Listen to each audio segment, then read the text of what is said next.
एक मिनट में एक बम की थ्योरी पर काम कर रही इजरायली आर्मी।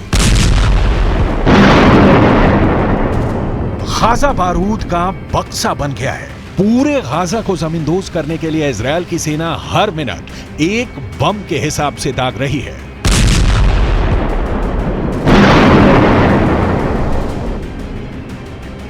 गाजा पट्टी में लहराते इजरायल के झंडे को देखिए और गाजा की तबाही का अंदाजा लगाइए। इजरायल के प्रधानमंत्री बेंजामिन नेतन्याहू ने ऐलान किया है कि हमास के खात्मे का युद्ध अब दूसरे चरण में पहुंच गया है। मतलब हमला और जोरदार और भीषण होगा।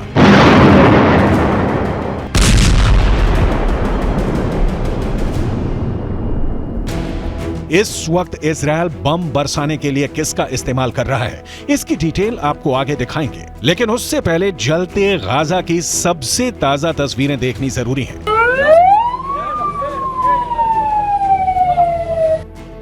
चौबीस घंटे में इजरायल की सेना ने हमास के 450 ठिकानों को टारगेट किया है। हमास के कमांड सेंटर पर बम बरसाए, ऑब्जर्वेशन पोस्ट को उड़ाया और anti tank guided missile launch post को नष्ट कर दिया। इजरायल की ओर से कहा गया है कि वो आतंकवादियों के लोकेशन ट्रेस कर उन पर हमले कर रहा है।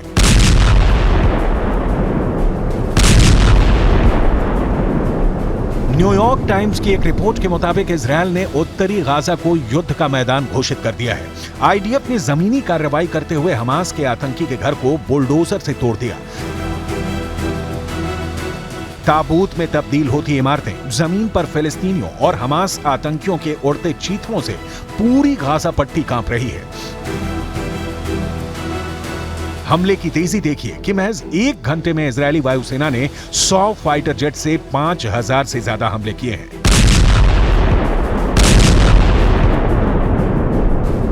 नक्शे के जरिए समझिए कि इजरायल इस वक्त कितना आक्रामक है। उत्तरी गाजा में इजरायल की जमीनी लोकेशन को समझिए। मिसाइल के जरिए तो हमले किए गए, लेकिन अब इजराइल की सेना कोशिश कर रही है कि गाजा की सरजमी पर उतरे और वहां पर जाकर हमले करे। इसके लिए गाजा पट्टी में दाखिल होने का काम इजराइल की सेना करती है। अब सिलसिलेवार तरीके से मैप के जरिए आपको समझाते हैं। ये गाजा पट्टी और गाजा पट्टी का उत्तरी गाजा का इलाका। 26 और 28 अक्टूबर को इजरायली सेना गाजा में घुसती है, उत्तरी गाजा के इलाके में घुसती है और सबसे पहला हमला वो बेट हानून में करती है। और अभी भी यहां पर हमले लगातार किए जा रहे हैं। यहां पर भी इजराइल की सेना मौजूद है, उसके टैंक मौजूद है, लगातार यहां हमले किए जा रहे हैं क्योंकि यहां हमास के लड़ाकों का सबसे बड़ा ठिकाना। उसके नीचे आप आ जाइए जबालिया में।